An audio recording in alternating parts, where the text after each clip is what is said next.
Commander Ellie Brooks straightened her uniform one last time before the doors to the Earth Embassy opened. Today marked the first official visit from members of the Galactic Council's Cultural Exchange Committee. 6 months after Earth joined the Council, they were finally getting some visitors who weren't just security inspectors or trade negotiators. "Everything is ready, Commander," said the embassy assistant, nodding toward the reception area where photographs and digital displays showcased scenes from Earth. "Thanks, Sam. Ambassador Miller should be here any minute," Ellie replied, glancing at her watch. The embassy had been decorated to give aliens a taste of Earth culture. Pictures of famous landmarks, artwork, and everyday human life filled the walls. One section showed humans with their pets, dogs playing fetch, cats sleeping on laps, even a woman with a pet python around her shoulders. The doors slid open with a soft hiss. Ambassador Keith Miller entered first, followed by 5 aliens of different species. The tallest was High Counselor Zexak, whose 3 tentacle-like appendages waved gently as they moved. Behind them came representatives from the Proxima, Arcturus, Vega, and Tau Ceti systems. "And this is our cultural affairs, Officer Commander Ellie Brooks," Miller said, gesturing toward Ellie. "Welcome to the Earth Embassy," Ellie said with a practiced smile.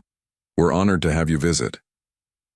The aliens made various gestures that their translation devices identified as greetings.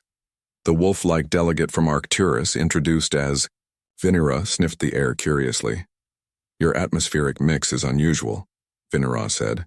"More oxygen than we typically use." "Yes, our world has a higher oxygen content than most council worlds," Ellie explained. "Please let us know if you need any adjustments to your breathing apparatus." Ambassador Miller led the group through the main hall toward the cultural displays. "We've prepared exhibits showcasing various aspects of human civilization, our arts, sciences, family structures, and relationships with our environment." The delegates moved slowly, pausing to examine various items. At first, everything seemed to be going well. The aliens showed interest in Earth's landscapes and architecture. But when they reached the section with pet photos, something changed. Counselor Zexak's tentacles suddenly stiffened. The Proxima delegate backed away slightly. Vinera's fur bristled along their spine. "Is something wrong?" Ellie asked, noticing their reactions. There was an uncomfortable silence before Zexak spoke. "These images, are they genuine?" "Of course," Miller replied, looking confused. "Just everyday scenes of humans with their animal companions." "Animal companions," repeated the Tau Ceti delegate, the translation coming through with a tone of disbelief. "These creatures have pointed teeth and claws." Ellie looked at the wall. The images showed ordinary pets, a German shepherd playing with a frisbee, a tabby cat napping on a child's lap, a woman brushing a horse. "Those are dogs and cats," she explained. "Domesticated animals that live with humans as pets." "Predators," Vinera said quietly, the fur on their neck still raised. "You keep predators in your dwellings, with your young." Miller shot Ellie a quick glance that said he hadn't expected this reaction either. "Yes, many Earth families have pets," Ellie said carefully. "Dogs have been domesticated for thousands of years. They're completely safe." The delegates exchanged glances that even across species barriers clearly communicated alarm. "Perhaps we should continue to the next exhibit," Miller suggested smoothly. "We have an interesting display about Earth music." The tour continued, but Ellie noticed the aliens kept glancing back at the pet photos. During the refreshment break that followed, she overheard fragments of hushed conversations. "Impossible without neural manipulation. The younglings. We're touching them. Dangerous implications for security protocols." Later that evening, after the delegation had departed, Miller called Ellie to his office. "Well, that was unexpected," he said, loosening his tie. "Did you notice how they reacted to the pet photos?" "I did," Ellie replied. "It seemed like they were afraid." Miller nodded, bringing up a file on his screen. "I've been researching council, species relationships with animals. It appears none of them have domesticated predator species, not one in the entire council." "That can't be right," Ellie said.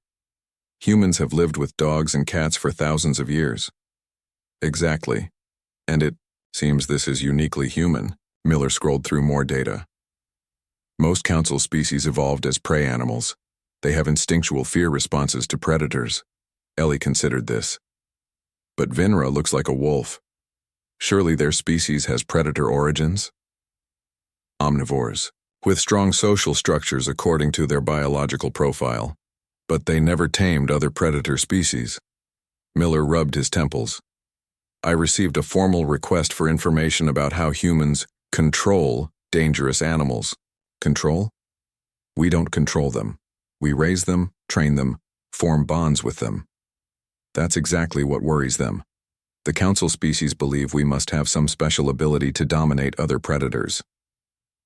The next morning, Ellie's communication device buzzed with an urgent message.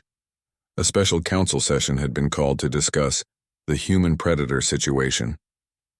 When she arrived at the council chambers, Ellie found herself and Miller separated from the other human diplomats. They were seated in a special section, with council security officers standing nearby. High Counselor Zikzak addressed the gathered representatives. Yesterday's cultural exchange visit revealed disturbing information about our newest members. Humans appear to have an ability to subdue and control predator species. Images from the Earth Embassy appeared on the large screens. The photos of humans with dogs, cats, and horses, but now labeled with biological data showing teeth strength, bite force, and claw measurements. These creatures could easily kill human younglings, said a Proxima representative. Yet humans allow them to live in their homes. Vinra stood and addressed the council. We must determine how humans achieve this control. Is it technological? Biological? A form of neural bond? Whispers spread through the chamber. Ellie looked at Miller in shock. They think we're controlling animals with some kind of technology or psychic power, she whispered. This is a serious misunderstanding, Miller said quietly. But it could explain why they've been so cautious around us since first contact. Ellie thought about her family's golden retriever back home, how he would roll over for belly rubs and sleep at the foot of her bed. The idea that this relationship could be seen as threatening or supernatural had never crossed her mind. Ambassador Miller, Zikzak's voice boomed through the chamber. The council requests an explanation of human predator control techniques. Miller stood, straightening his jacket. Counselor, there has been a misunderstanding. Humans don't control predators through technology or special powers. We've simply developed relationships with these animals over thousands of years through selective breeding and training. Impossible, the Tau Ceti delegate interrupted. No species can safely coexist with predators without dominance mechanisms. We have videos, Ellie said suddenly, standing beside Miller. Footage showing the history of animal domestication on Earth. The council chamber grew quiet. We would like to see this evidence, Zikzak said finally. And the Security Commission requests permission to send observers to Earth to study this phenomenon directly. As Ellie looked out at the sea of alien faces, she realized that something humans took completely for granted had just become the most interesting, and potentially frightening, thing about them in galactic society. The Galactic Council chambers buzzed with nervous energy as Dr. Alan Walsh loaded his presentation data. The human xenobiologist had been called in from Earth specifically for this hearing. He placed his tablet on the podium and looked out at the amphitheater filled with representatives from 87 different species. Commander Ellie Brooks and Ambassador Keith Miller sat at the human delegation table, both looking tense. This was no longer just a cultural misunderstanding. The council had formally labeled it a security concern. Dr. Walsh, you may begin, said High Counselor Zikzak, whose three main tentacles were held rigidly upright, a sign of heightened attention in their species. Thank you, Counselor, Walsh said, activating his display. I'll be presenting information about Earth's history of animal domestication, focusing on our relationship with predator species. The massive screens around the chamber lit up with images of wolves, the ancient ancestors of dogs. Approximately 20,000 to 40,000 Earth years ago, humans began developing relationships with wolves, Walsh explained. At first, these were likely loose associations where both species benefited from hunting together, He showed a timeline that shifted from wolves to early domesticated dogs, then to the hundreds of modern dog breeds. Many council members shifted uncomfortably in their seats. This process occurred naturally through selective breeding, Walsh continued. Humans chose wolves that were less aggressive and more cooperative, breeding them together until we developed animals that worked alongside us. Counselor Thrakes, an insectoid representative with iridescent eyes, raised a limb to interrupt. Dr. Walsh, our records indicate that the creatures you call wolves are apex predators capable of killing humans. Are you suggesting your ancestors voluntarily approached such dangerous animals? Yes, Counselor. Though it carried risks, humans recognized the potential benefits of working with wolves rather than competing against them. The chamber erupted, in murmurs and clicks of translator devices. Please show the feeding behaviors, requested Thrakes. Walsh nodded and played a video of a wolf pack taking down a deer. Several delegates visibly recoiled. He then showed modern dogs eating from bowls, in human kitchens, followed by footage of a woman hand-feeding a retired police dog. As you can see, domestication changed not just their appearance but their behavior. Dogs recognize humans as their family group or pack and form deep emotional bonds with us. The Proxima delegate stood up, her thin frame vibrating with what the humans now recognized as anxiety. The Council has records of 17 separate attempts by other species to domesticate predators. All ended in disaster and death. Ambassador Miller leaned toward Ellie and whispered, "They're really afraid of this. It's not just curiosity." Thrakes activated the chamber's central display. With permission, I will show the most recent attempt at predator domestication by a council species. The screen showed footage of reptilian beings attempting to work with predators from their world. The animals appeared similar to large monitor lizards. Initially, they seemed calm in captivity, but the video suddenly turned violent as the creatures attacked their handlers without warning, causing several deaths before the recording abruptly ended. This attempt by the Draconis was only 300 years ago, Thrakes explained. They used advanced neural technology, behavioral conditioning, and chemical restraints, yet they failed. Walsh seemed genuinely surprised. We used none of those techniques. Human domestication of animals is based on mutual trust built over generations. Trust? Vinra, the wolf-like Arcturian, spoke for the first time. You expect us to believe you developed relationships with killing machines based on trust? Ellie stood up, unable to remain silent any longer. May I speak, counselors? Zigzag gestured with a tentacle, granting permission. On Earth, I have a dog named Buddy, Ellie said. He sleeps at the foot of my bed. When I was sick last winter, he didn't leave my side for 3 days. He's not a machine or a weapon. He's a companion who chooses to be with me. Choice? Vinra's fur rippled along their spine. You claim these predators choose to serve you? Dr. Walsh nodded eagerly. That's exactly right.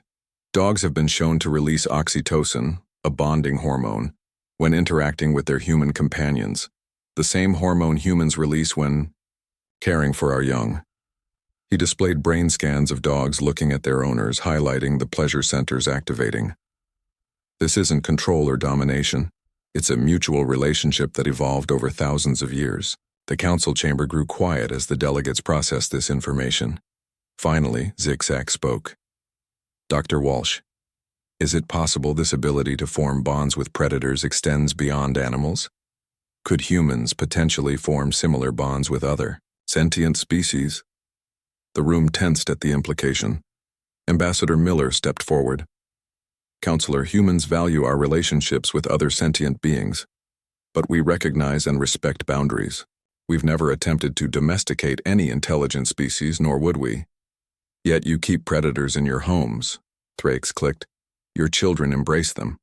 Our scientists believe this indicates either specialized neural abilities or a fundamental difference in how humans perceive danger.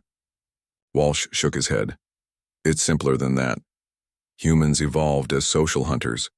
We understand predator behavior because we were predators ourselves, persistence hunters who chased prey to exhaustion. We recognize the body language and needs of other predator species. This revelation sent another wave of unease through the chamber. The council will recess to consider this information, Zigzag announced. We will resume in one rotation to discuss the implications and vote on the proposed security measures. As the delegates filed out, Ellie noticed many giving the human delegation a wide berth. They're afraid of us, she said quietly to Miller and Walsh. Not just curious, actually, afraid. Miller nodded grimly. Finding out humans can befriend apex predators has them questioning what else we might be capable of. I don't understand, Walsh said. I thought they'd be fascinated by the science of domestication, not terrified by it. Put yourself in their position, Ellie suggested. Many council species evolved as prey animals.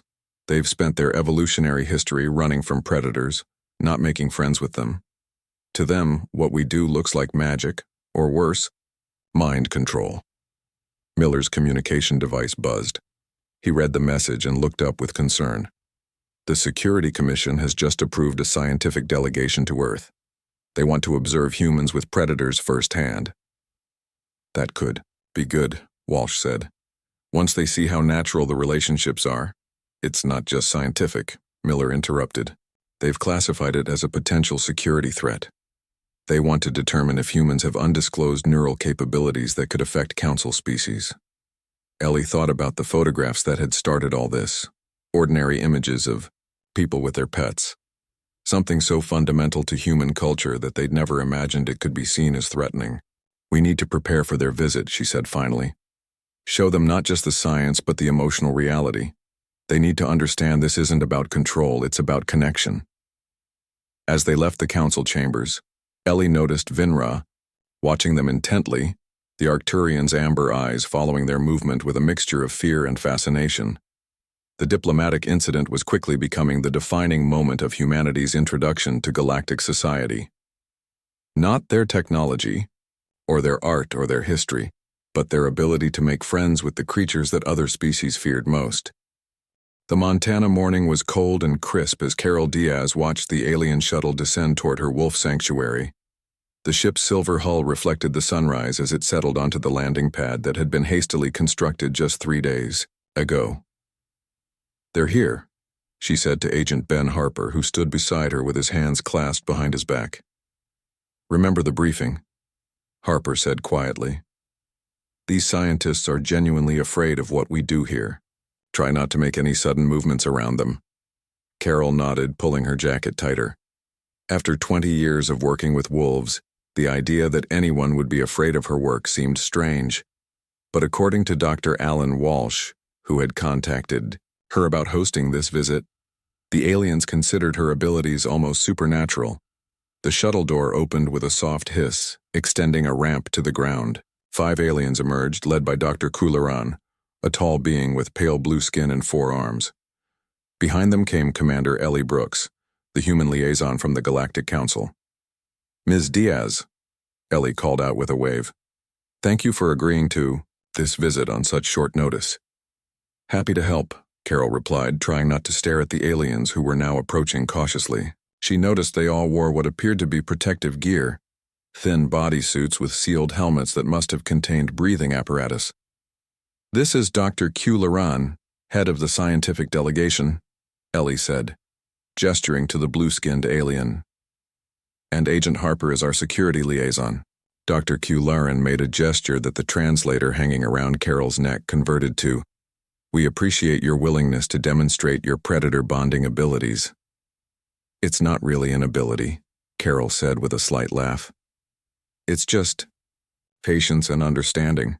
The aliens exchanged glances that Carol couldn't interpret. Perhaps you could show us your facility, Dr. Kularan suggested. Carol led them toward the main building of the sanctuary. We have 17 wolves here currently. Most are rescues from illegal exotic pet situations. Some were born in captivity and can't return to the wild. We rehabilitate the ones we can and provide a permanent home for the others. As they approached the fence line, a large gray wolf appeared on the other side, watching them curiously. The alien scientists stopped abruptly. One of them raised a device that emitted a soft beeping sound. That's Moro, Carol explained. He's one of our oldest residents. Half wolf, half dog. rescued from an illegal breeder when he was just a pup. You will demonstrate interaction with this creature? Dr. Kularan asked, the translator conveying a tone of concern. Of course, Carol said. She opened a gate in the fence and stepped through. The aliens moved back several steps, but Ellie urged them to watch carefully. Carol approached Morrow slowly, speaking in a soft, even voice. Hey there, big guy. We have visitors today. You being a good boy? The wolf dog's tail began to wag. I moved toward Carol and pressed his head against her outstretched hand. Through the fence, one of the aliens made a startled chirping sound. It submitted to touch without resistance, the translator conveyed. Carol scratched behind Morrow's ears as the massive animal leaned against her leg contentedly. He's not submitting, he's enjoying it. Wolves are very social animals. They crave physical contact with their pack members. And it considers you part of its pack? Dr. Kularan asked, stepping closer to the fence but still maintaining distance. Yes, Carol said. I raised him from a pup. We have a bond of trust. Dr. Kularan's forearms moved in complex patterns as they adjusted various instruments. I detect no technology, no neural manipulation, only standard biochemical markers of positive emotion. Carol smiled. That's because there isn't any technology involved, just thousands of years of humans and canines evolving together. She pulled a treat from her pocket and held it up. Morrow sat immediately, his eyes fixed on the morsel. Basic training reinforces the relationship. They learn that good behavior brings rewards. It obeys commands, one of the other scientists noted with astonishment. He responds to cues, Carol corrected gently. Because he wants to please me and because he knows it benefits him. It's a partnership. Agent Harper, who had been quietly observing, stepped forward. Our relationship with working animals goes beyond companionship. Dogs help us hunt, herd livestock, find lost people, detect drugs and explosives, assist people with disabilities. They're partners in many human endeavors.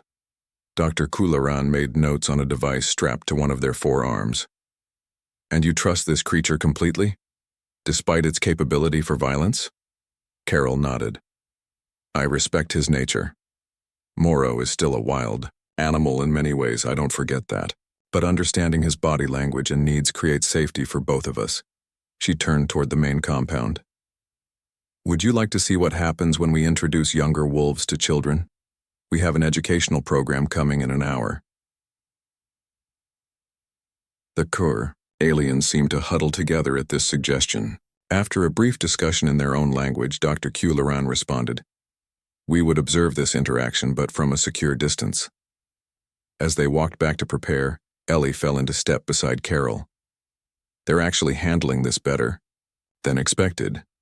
When we showed them videos of children with dogs, 3 of them wanted to cancel the entire visit. Carol laughed. Wait until they see my kids with the ambassador wolves. Those animals are gentler than most people I know. An hour later, a school bus arrived, carrying 20 children from a local elementary school. The alien scientists observed from behind a transparent barrier as Carol introduced the children to 2 of the sanctuary's most socialized wolves. Remember to move slowly and speak softly, Carol instructed the children. Just like meeting a new friend. The aliens watched in stunned silence as the wolves gently sniffed the children's outstretched hands, then allowed themselves to be carefully petted. The predators are showing restraint, one scientist remarked with evident surprise. They could easily injure these small humans, but they don't want to, Ellie explained. They've been socialized to enjoy human contact. Suddenly, a commotion erupted from a nearby enclosure. A new wolf, recently brought to the sanctuary, was challenging Morrow through the fence that separated their areas. The children were quickly moved away as the 2 wolves growled and snapped at each other. Dominance display, Agent Harper explained to the increasingly agitated aliens. Normal wolf behavior when establishing hierarchy. Before security could intervene, Carol walked calmly between the enclosures. She faced the new wolf directly and made a sharp, commanding sound. The animal hesitated, then backed away from the fence. She turned to Morrow and spoke in a gentler tone.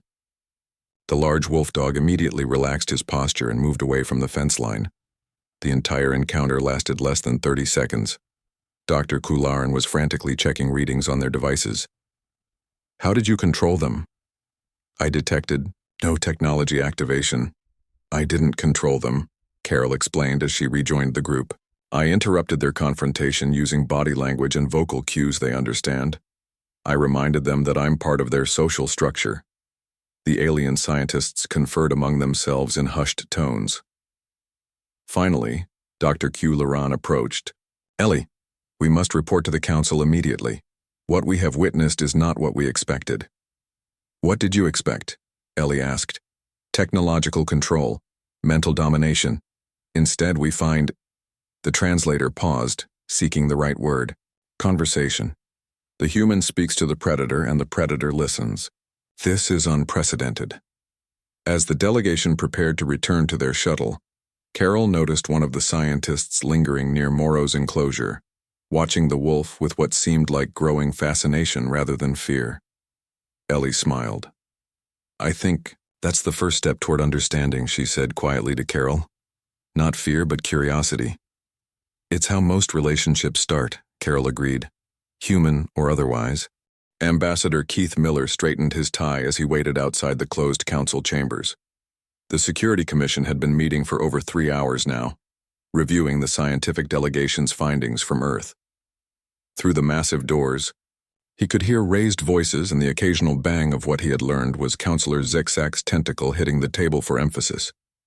General Olivia Franklin paced nearby, her military uniform crisp despite the long wait. As Earth's military representative to the Council, she had been summoned to answer questions but so far had not been called in. This is taking too long, she muttered to Miller.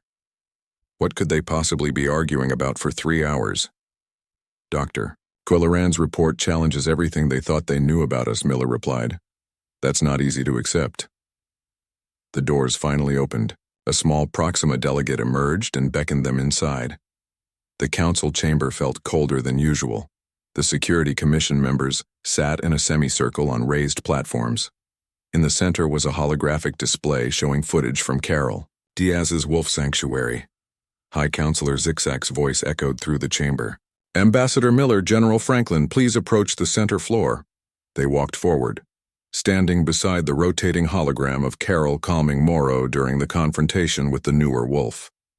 The scientific delegation has provided their assessment, Zigzag said. Dr. Kularin reports no evidence of technological control over these predators. Instead, they describe what they call an empathic resonance between humans and dangerous animals. Miller nodded. That's correct, Counselor. As we've been explaining, our relationship with Earth predators is based on mutual understanding developed over thousands of years. From the shadows at the edge of the chamber, a voice spoke. And yet, should we not question whether this same ability could be used against other sentient beings? A tall reptilian figure stepped into the light. Miller recognized Shurav, the rarely seen representative from the ancient Draconian Empire. The Draconians were one of the oldest council species, and they rarely participated in debates about newer members. That is an unfounded accusation, General Franklin said firmly. Humans have never attempted to control or manipulate any sentient species. Jurav's scaled face remained impassive. Not consciously, perhaps, but the ability exists within you. These predators you call pets would naturally kill and eat smaller creatures, yet in your presence they become docile. What is this, if not a form of control? Counselor Zigzag's tentacles waved in agreement. The Security Commission shares this concern. If humans can pacify dangerous predators through simple proximity and vocalization, what effect might they have on more impressionable council species? Miller felt a chill run down his spine. This was no longer about pets. They were suggesting humans might be able to manipulate other sentient beings. This is absurd, Franklin said. Having relationships with animals doesn't make us mind controllers. Perhaps, not deliberately, said Zurav. But consider, many council species evolved as prey animals. Their instinctual responses could make them vulnerable to the same techniques humans use to calm predators. The chamber grew quiet as the implications sank in. We propose a resolution, Zigzag announced. Humans shall be classified as a potential diplomatic risk, with appropriate restrictions on their movement and interactions with certain species, until further study can be conducted. Miller stepped forward. Counselor, such a classification would severely hamper Earth's integration into the galactic community. Based on what? Fear of abilities we've never demonstrated? Based on abilities you have clearly demonstrated, Zhurav countered, pointing at the hologram where Carol stood between two snarling wolves. This human female controls these predators with nothing but her presence and voice. My species attempted the same for centuries using our most advanced technologies, yet failed. General Franklin shook her head. This isn't control, it's cooperation. There's a fundamental difference. A difference we cannot yet measure or verify, Zikzak replied. Until we can, caution is warranted. Miller could see they were losing ground. He needed to change the direction of this conversation. What if we could demonstrate that these relationships are based on understanding, not domination, he suggested. Not through scientific reports, but through direct experience? The counselors looked at him with various expressions of confusion and interest. What do you propose? Zikzak asked. A cultural exchange, Miller said. Council representatives living with human families who have pets. They could observe firsthand that there's no manipulation involved, just mutual respect and affection. Zhurav made a dismissive gesture, an emotional appeal that proves nothing. On the contrary, Miller countered. If you're right about humans, having some power to control other species, wouldn't that become evident during extended close contact? This would be the perfect test of your theory. The Security Commission members conferred among themselves in hushed tones. General Franklin gave Miller an approving nod. Finally, Zikzak spoke. Your proposal has merit, Ambassador, but there would need to be strict safety protocols and continuous monitoring. Of course, Miller agreed quickly. Volunteer delegates only, with remote medical monitoring and the right to withdraw at any time. And what if we discover that humans do indeed have an influence on other species' behavior? Zhurav asked. What then? Then we'll address it together, Miller said firmly. But I believe you'll find that human relationships, whether with animals or other sentient beings, are based on mutual respect, not control. After more debate, the Council voted narrowly to approve Miller's proposal instead of the restriction resolution. A trial program would begin with 10 volunteer delegates living with carefully selected human families. As they left the chamber, General Franklin shook her head in disbelief. They actually think we might be able to mind control them. How did we get here? From photos of people petting their dogs, Miller replied with a wry smile. It's bizarre, but in a way I understand their fear. Most council species never develop the kind of relationship with predators that humans take for granted. So what happens when they discover we're not mental manipulators, just regular people who happen to like cuddling with animals that could theoretically eat us? Miller shrugged. Best case, they learn something new about interspecies relationships. Worst case, they remain suspicious of us for generations. His communication device buzzed with a message from Ellie Brooks. Vinra has volunteered for the exchange program. Says they want to understand the predator affinity firsthand. Should I approve? Miller smiled. The Arcturian delegate had been one of the most visibly disturbed by humans and their pets initially. Their willingness to participate suggested that curiosity was starting to overcome fear. Maybe there's a third option, he told Franklin. Maybe they learn something new about themselves. That evening, as lists of volunteer delegates and host families were being compiled, the galactic news networks were abuzz with the latest human mystery. The species that had seemed relatively unremarkable upon their arrival was now the subject of intense speculation. What other unique abilities might these newcomers possess? And how would they change the Council? For better or worse, humanity's relationship with Earth's predators had become their defining characteristic in galactic society. The Colorado mountains glowed orange in the sunset as Commander Ellie Brooks drove the transport vehicle along the winding road. Beside her sat Vinra, the wolf-like Arcturian diplomat who had volunteered for the cultural exchange program. In the 3 weeks since the program began, Vinra had been the most engaged of all the alien participants. We're almost there, Ellie said, glancing at her passenger. Paul's place is just over this ridge.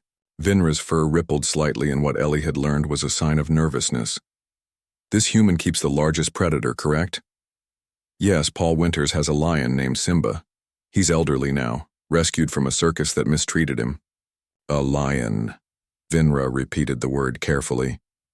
From the information provided, Earth lions are among your planet's most dangerous predators. Ellie nodded. They are.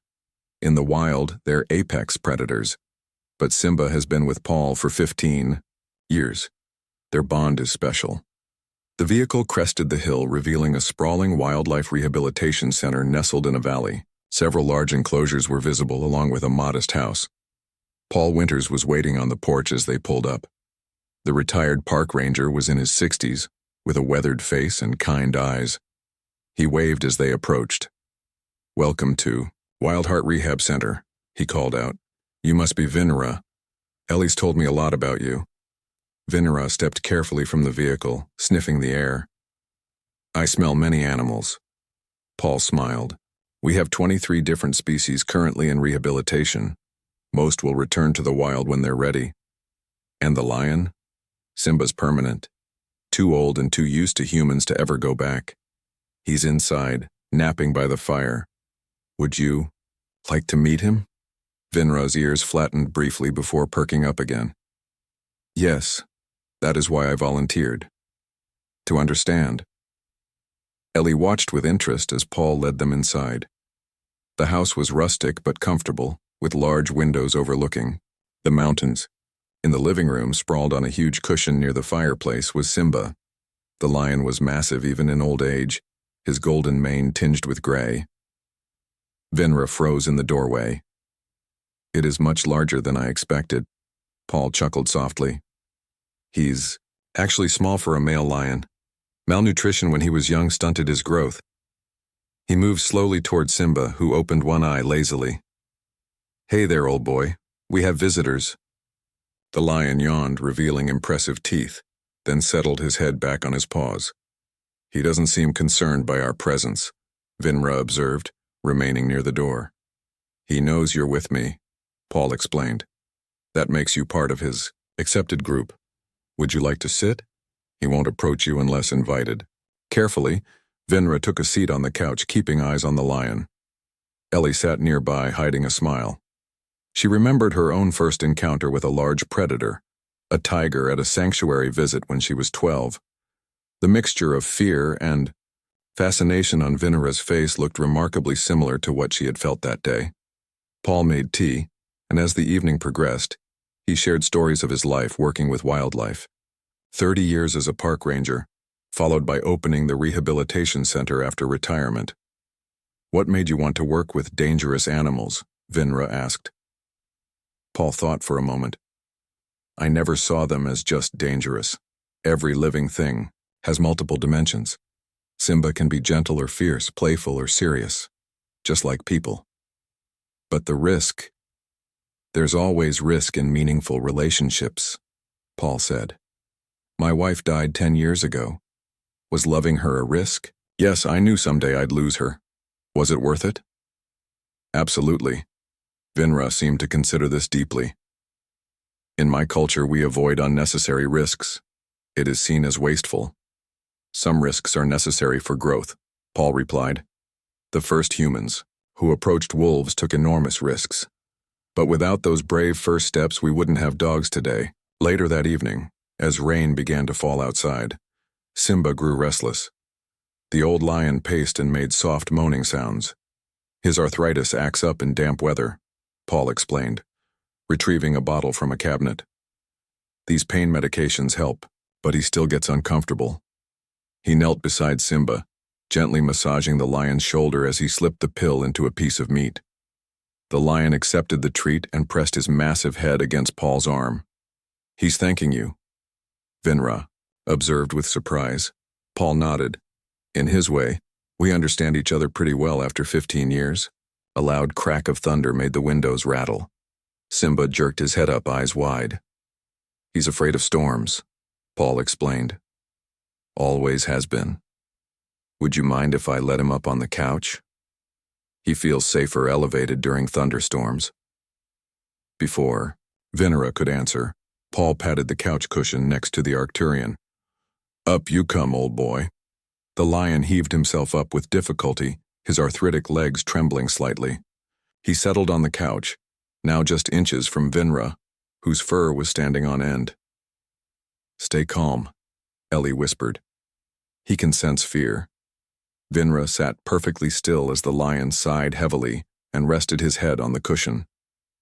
Another thunder crack made Simba flinch, and to everyone's surprise, he pressed closer to Vinera, seeking comfort from the warm body nearby. Paul watched with interest.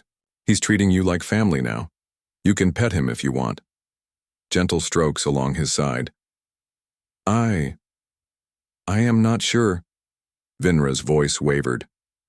Only if you want to, Paul said. No pressure. The storm intensified outside. Simba made a soft whimpering sound, pressing even closer to Vinera. Almost instinctively, the Arcturian raised a hand and very softly touched the lion's mane. Simba's eyes closed in contentment. He likes it, Vinera whispered, wonder evident in their voice. Slowly, they stroked the lion's side. His fur is different than mine.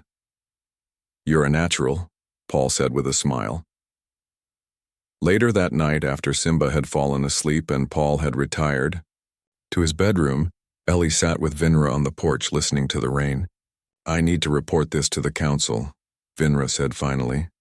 What I experienced today contradicts everything my people believe about predator species. What will you tell them? Ellie asked. That humans have not been manipulating animals through technology or mental powers. It is something both simpler and more profound, a genuine emotional connection. Vinera stared at the distant mountains. All these generations my people have been running from predators, fearing them. We never considered befriending them. 2 weeks later, Ellie stood in the Galactic Council chamber as the reports from the Cultural Exchange Program were presented. One by one, the volunteer delegates shared their experiences living with human families and their animal companions. When Vinera's turn came, they showed footage of that stormy night, of their hand gently stroking Simba's mane. The humans have not conquered nature, Vinera told the hushed council. They have joined it.